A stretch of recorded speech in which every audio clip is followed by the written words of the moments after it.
where we have to worry that in the next years we won't be able to pay back the debt that we used to cover all the vaccines, etc. Thirdly, I wanted to understand that when we allocate budget when we don't use this budget for COVID-19 vaccination, it doesn't necessarily mean that we abandon the people because we allocated budget to what? We allocated to hospitalization. We allocated to social safety net to helping the poor be able to recover their own back on their feet. Fourthly, I want us to understand that this doesn't necessarily mean the end.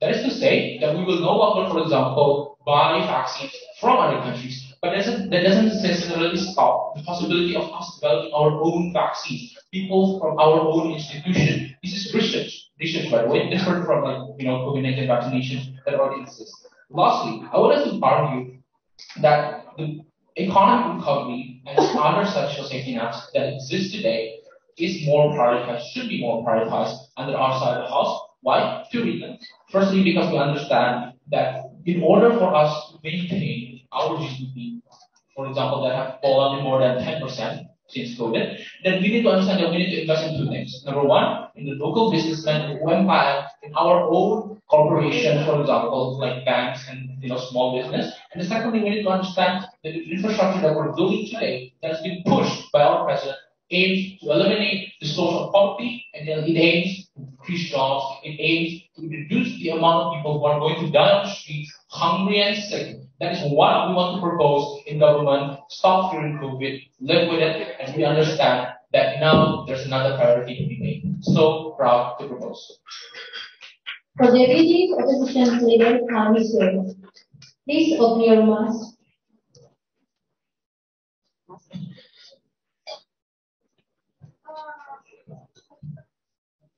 Okay, I will start my speech in 3.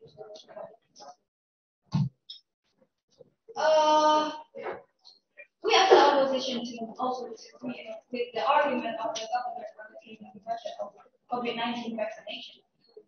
I will explain. What are we opposing in the budget matter here? Because in the status quo, the world is now struggling with a pandemic situation since 2020. And in the budget of this kind of situation, when you need high medical demand to keep yourself out from the infectious disease. Because all we know is this is a deadly disease that there's a lot of these cases already in many, like in Indonesia, there are 5.9 million cases with 152,000 cases. And you really say that this is not deadly enough for us? No, thank you. You really think that this is not deadly enough for the people and for the future? I will rebut. I will give my rebut. It's about corruption. Corruption will be handled by the KPK, as what my leader of opposition has been stated before, and it's not just in healthcare, but in fact, it's also there is also corruption in other sections too. If you don't want us to unlimit the budget for this vaccination, you want to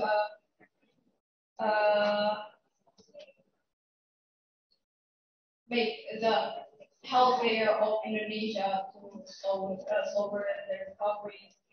And the second one, if you're looking for the funds for the vaccination, people, what have been my leader of opposition stated before, people charge fees for the people who want to get this vaccine.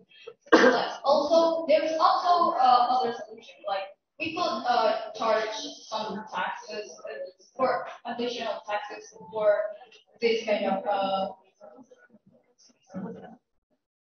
experimental or buying the vaccine. Almost look to my arguments.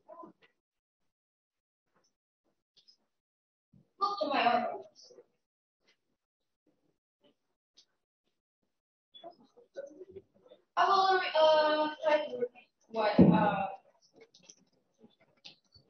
I will try to explain more about why we should eliminate the budget for the vaccine projects. If we want to make our own vaccine, like a vaccine Nusantara, it could be like could progress more rather than in reality the vaccine Nusantara itself is delayed because of lack of funding or budget. What we want to set here, we want them to have like money to do researches on the vaccines made again to get the highest quality with the least side effects.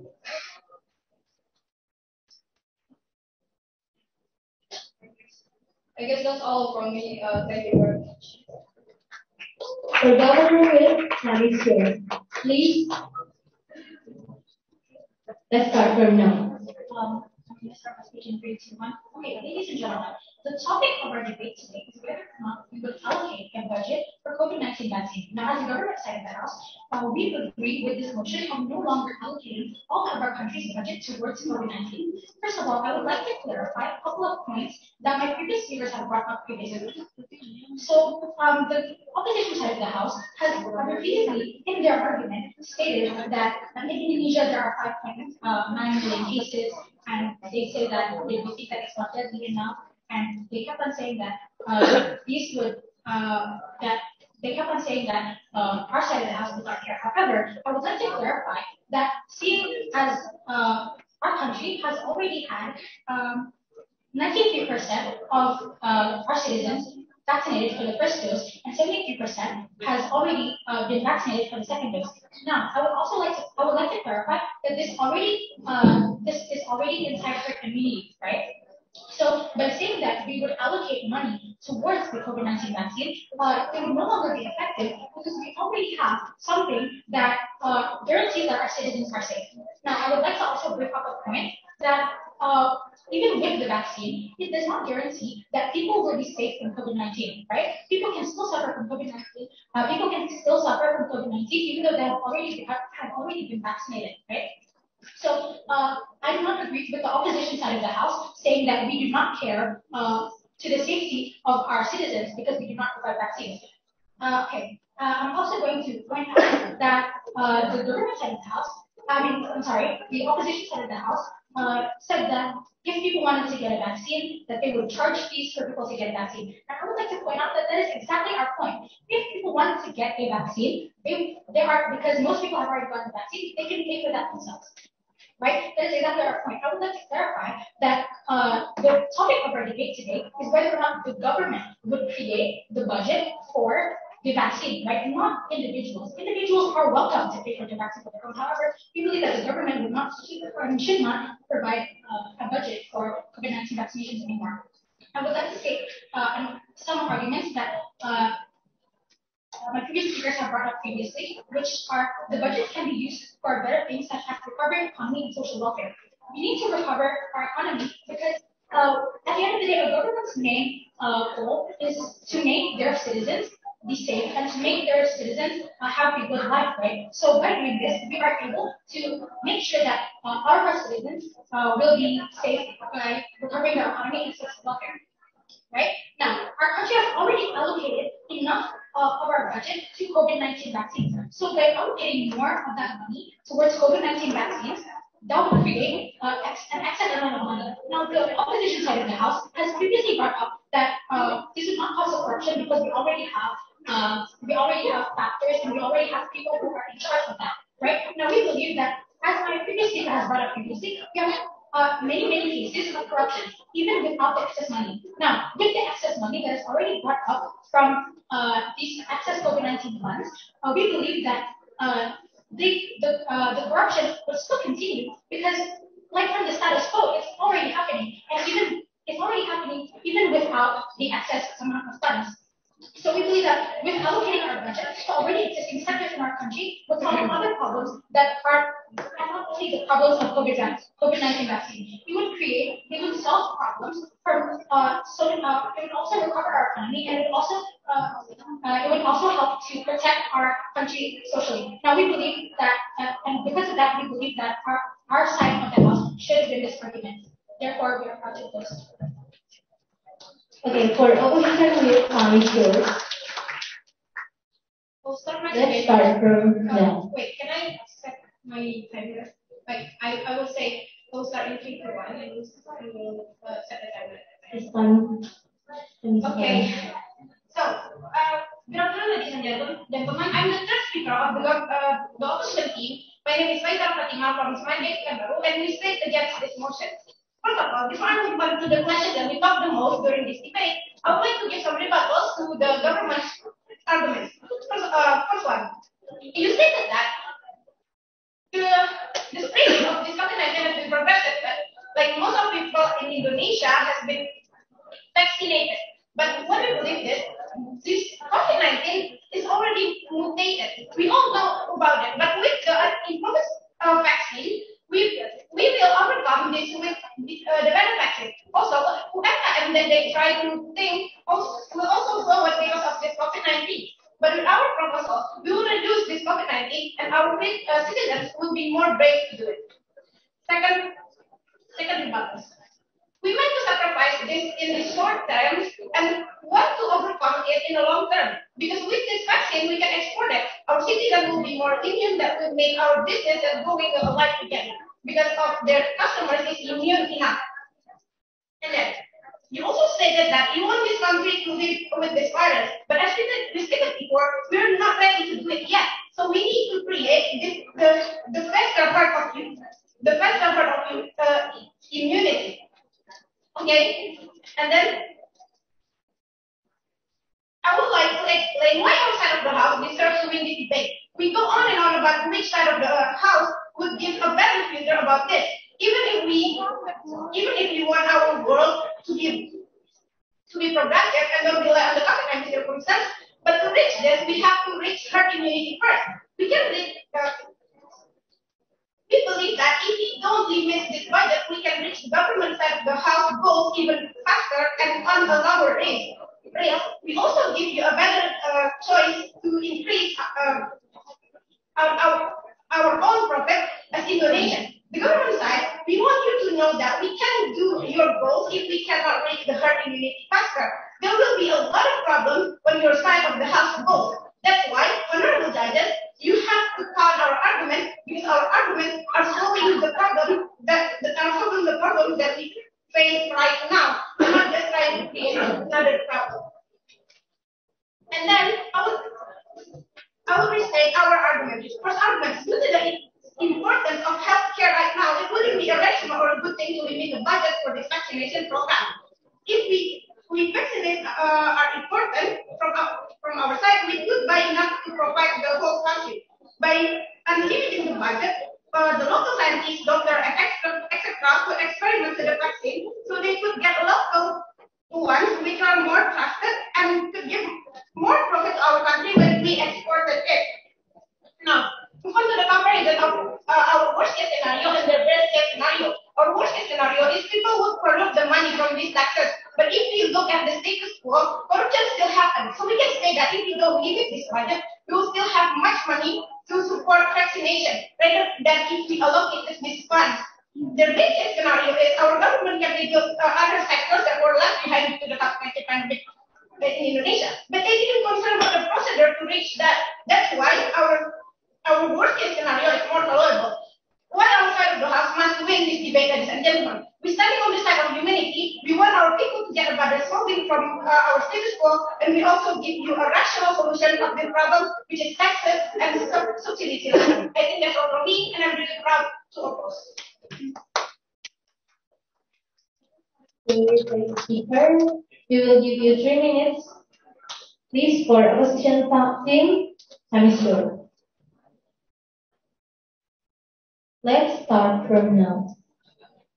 Ladies and gentlemen, for this debate, we believe that our side of the house is better than the government side of the house because we already stated that by sacrificing something in the beginning will giving us a big impact and a big benefit in our future. So, like my first argument just now, which is by unlimiting the budget for the improvement of this vaccine will help our will help our economic problem in the future as well by exporting it, by giving it to our citizens rather than buying it to the from the other country that has developed it first.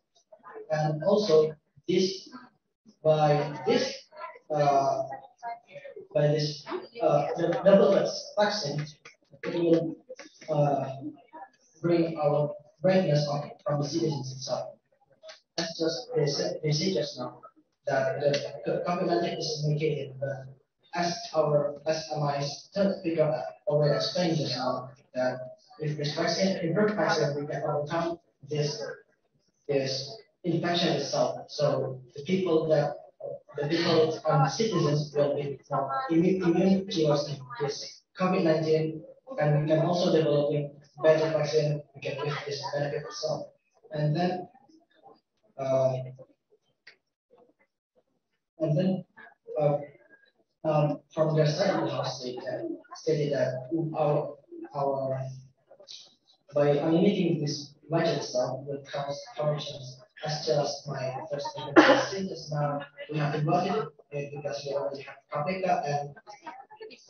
and also already and this corruption already happened in long day ago, and it's still happening till now. So this KPK already always stand by to fight this corruption in our government side. And because of this, we probably to propose. Okay, for government team, permissions. Let's start Yes. now. Start the speech.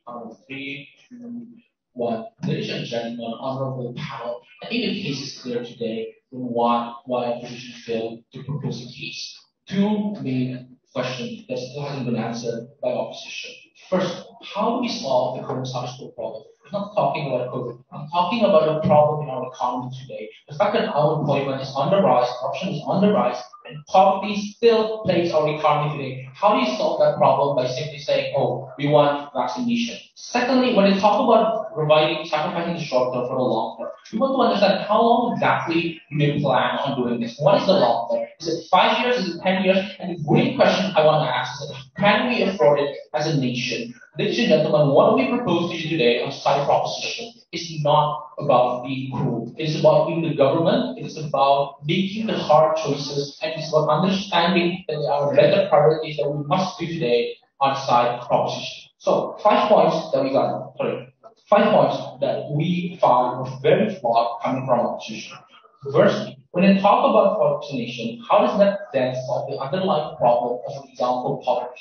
When we get vaccinated, do we somehow have education? No. Do we somehow gain training to be able to gain employment? No. Secondly, yes, there are corruption on other sectors. We acknowledge this from our wit, but we understand that the undeniable proof and the undeniable sensation and the undeniable skill is proven beyond a doubt when it comes to COVID. Thirdly, understand that COVID vaccination subsidy is only a part of the budget that we have allocated for COVID recovery. We have mentioned on our previous speech that we are going to allocate that budget into other things. What? For example, hospitalization, research, education, economy, in order to recover our economy. Fourthly, I think our opposition has failed to understand this, how big of a scale our debt is. It is to understand that if our GDP falls to a certain percentage, it will be unable for us to pay back the debt that we have or the IMF, the World Bank, for example, to be able to afford all the vaccination, all the subsidies that we have made. And lastly, I want to understand the worst case scenario that happens on their side is that people are going to die on the street. Yes, they're going to be vaccinated, but what's the use of that when they are hungry, when they are unemployed, when they don't have any other alternative, they can't eat the vaccine. That is a very, very flawed scenario coming from opposition. Then, going to what we're good at, 3 things. Firstly, we gave a clear mechanism about allocating what the budget will be allocated to, as I mentioned previously. Secondly, we believe that we started to normalize life under COVID. We started treating COVID not as this big boogeyman, but rather as something that's manageable and something that individuals can make their own. The university in the airport, namely the university from Malaysia, Filipina, Thailand, Europe, Netherlands, and Middle East. To application our cooperation with the other university in the abroad, we have the program lecturer exchange. We invite the lecturer from the abroad to teach our students in our university. And therefore, we have a research program. We have joint research with the university in the abroad. Alhamdulillah, until now we have research program, joint research with Mala University in Malaysia. And then, Alhamdulillah, we get the fund, blanket fund for our husbandry in our campus. So, to develop our campus, we ask the English Center to create and to make program how to increase English for students, especially in our campus and Rio province. So, from this program, I hope will be appears the student that we able and good in English.